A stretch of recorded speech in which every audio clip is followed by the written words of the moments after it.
दोस्तों आज तारीख है 19 मई। आइए फटाफट अंदाज में देख लेते हैं आज की दिन भर की सभी बड़ी खबरें। आज की बड़ी खबरों में आज भारत में जो हुआ है उसे देशवासी कभी नहीं भूल पाएंगे। आखिर क्या हुआ है ऐसा दिखाएंगे आपको। इसके अलावा चीन ने एक बड़ा दावा किया है कि कोरोना वायरस को बिना वैक्सीन के भी खत्म किया जा सकता है। इसके अलावा बंगाल समेत 8 राज्यों में तबाही मचा सकता है चक्रवाती तूफान अम्फान। कहीं इसमें आपका राज्य तो नहीं, विस्तार से इस खबर के बारे में आपको बताएंगे। इसके अलावा अगर आपके पास कार या बाइक है तो ये खबर आपके लिए बेहद काम की है। इसके अलावा अमेरिका में कोरोना वैक्सीन का इंसानों पर ट्रायल सफल हो गया है। जानिए कब तक आ सकता है वैक्सीन। इन खबरों के अलावा भी ऐसी कई बड़ी खबरें हैं जिन्हें हम आपको बारी बारी से बताएंगे। तो आइए बिना देर किए जानते हैं आज की बड़ी खबरें। लेकिन उससे पहले आपसे गुजारिश है कि हमारे चैनल को सब्सक्राइब जरूर कर लें और इस वीडियो को लाइक और शेयर जरूर कर दें। चलिए बढ़ते हैं आज की पहली बड़ी खबर की तरफ। आज भारत में जो हुआ है उसे देशवासी कभी नहीं भुला पाएंगे। जी हाँ, हेडलाइन सुनकर आप चौंक गए होंगे, लेकिन हकीकत कुछ ऐसी ही है।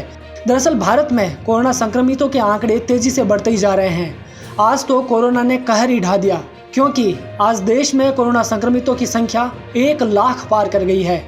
स्वास्थ्य मंत्रालय के आंकड़ों के मुताबिक देश में कोरोना संक्रमितों की संख्या 1,01,139 हो गई है। यह आंकड़ा इतना बड़ा है कि भारत में कोरोना मरीजों की संख्या चीन से भी ज़्यादा हो गई है, जिनमें अब तक 3,163 लोगों की मौत हो चुकी है। पिछले 24 घंटों में कोरोना के 4,970 नए मरीज मिले हैं और 134 लोगों की जान चली गई है।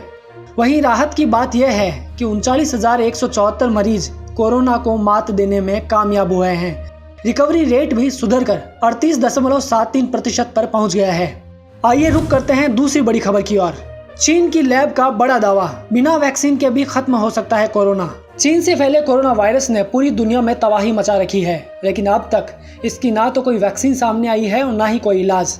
मगर इसी बीच चीन के वैज्ञानिकों ने जो दावा किया है उसे जानकर आप दंग रह जाएंगे। उन्होंने एक ऐसी दवा बनाई है जिससे कोरोना वायरस को खत्म किया जा सकता है। चीन की पेकिंग यूनिवर्सिटी के Beijing advance innovation centre for genomics के निदेशक शनि सिंह ने कहा है कि इस दवा का जानवरों पर परीक्षण सफल रहा है। उन्होंने ये भी कहा कि जब हमने एक संक्रमित चूहे के अंदर न्यूट्रलाइजिंग एंटीबॉडी इंजेक्ट किया तो 5 दिन बाद वायरल लोड 2500 कारक कम हो गए। इसका मतलब साफ है कि संभावित दवा का चिकित्सकीय प्रभाव हुआ है। वैसे आपको बता दें कि चीन से पूरी दुनिया में फैली इस बीमारी को लेकर चीन पर भी काफ़ी सवाल उठते रहे हैं। किसी का कहना है कि कोरोना चीन की चाल थी, तो कोई इसे चीन के जैविक हथियार के तौर पर इस्तेमाल करने की बात कह रहा है। ऐसे में जब चीन खुद आगे आकर बिना वैक्सीन के इस वायरस के इलाज की बात कर रहा है तो इसे हल्के में कतई नहीं लिया जाना चाहिए। देखते हैं चीन आगे आगे क्या क्या करता है। तीसरी बड़ी खबर, बंगाल समेत 8 राज्यों में तबाही मचा सकता है भीषण चक्रवाती तूफान अम्फान। साल 2020 को तबाही वाला साल कहें तो गलत नहीं होगा। एक के बाद एक समस्याएं आती ही जा रही है। अब देश के कई राज्यों पर एक और आफत आ गई है जिसका नाम है भीषण चक्रवाती तूफान अम्फान। बंगाल की खाड़ी से उठा ये तूफान धीरे धीरे अत्यंत भीषण तूफान में बदलता जा रहा है। 20 मई को यह तूफान पश्चिम बंगाल के दीघा और बांग्लादेश के हतिया द्वीप के बीच में टकरा सकता है। उस वक्त इसकी हवा की रफ्तार 185 किलोमीटर प्रति घंटा हो सकती है। साइक्लोन के खतरे को देखते हुए राज्य सरकारों के साथ साथ केंद्र की नरेंद्र मोदी सरकार भी एक्टिव हो गई है। गृह मंत्री अमित शाह ने पश्चिम बंगाल की मुख्यमंत्री ममता बनर्जी से बात की और उन्हें हर संभव मदद पहुंचाने की बात कही। इसके मद्देनज़र मौसम विभाग ने पूर्वी तटों के राज्य तमिलनाडु और पुडुचेरी से लेकर आंध्र प्रदेश, ओडिशा, पश्चिम बंगाल, त्रिपुरा, मिजोरम, मणिपुर और आसपास के तटीय इलाकों में ऑरेंज अलर्ट जारी किया है।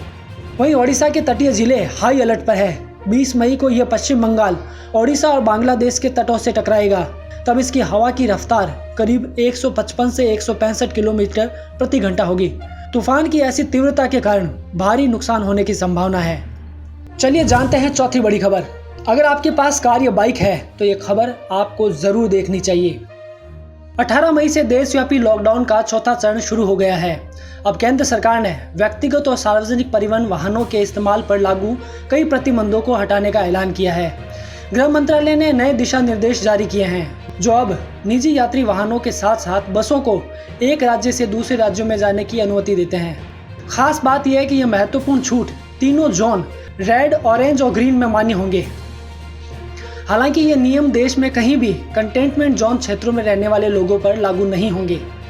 तीनों जोन में ऑटो रिक्शा, टैक्सी और बसों को चलाने की अनुमति दी गई है। सभी जोन में ऑटो और टैक्सी में सिर्फ एक यात्री को ही यात्रा की अनुमति है, जबकि निजी वाहन में चालक के अलावा 2 यात्री जा सकते हैं। रेड जोन में 2 पहिया वाहनों पर चालक के पीछे दूसरी सवारी को बैठने की अनुमति नहीं है। 5वीं बड़ी खबर, यूपी ने खोल दिया बॉर्डर। दिल्ली, नोएडा और गाजियाबाद से आने जाने वाले लोग इस खबर को जरूर देखें। लॉकडाउन 4 में राजधानी दिल्ली और एनसीआर के लोगों को कुछ राहत का ऐलान किया गया है। इस गाइडलाइन में यूपी सरकार ने दिल्ली, नोएडा और गाजियाबाद बॉर्डर को खोल दिया है, यानी अब दिल्ली से लोग गाजियाबाद और नोएडा आ जा सकेंगे। लेकिन ध्यान रहे कि दिल्ली के हॉटस्पॉट एरिया के लोगों को छोड़कर अन्य लोगों को ही आवाजाही की छूट होगी। आपको बता दें कि दिल्ली एनसीआर में ऐसे हज़ारों लोग हैं जो कामकाज के चलते हर रोज़ आवाजाही करते हैं। उनके लिए एक खबर बड़ी खुशखबरी हो सकती है। तो ये थी आज के दिन भर की सभी बड़ी खबरें। आपकी इन खबरों पर क्या प्रतिक्रिया है? अपनी राय हमें कमेंट करके ज़रूर बताएं। और हाँ, ऐसी और खबरें पाते रहने के लिए हमारे चैनल को सब्सक्राइब करना ना भूलें।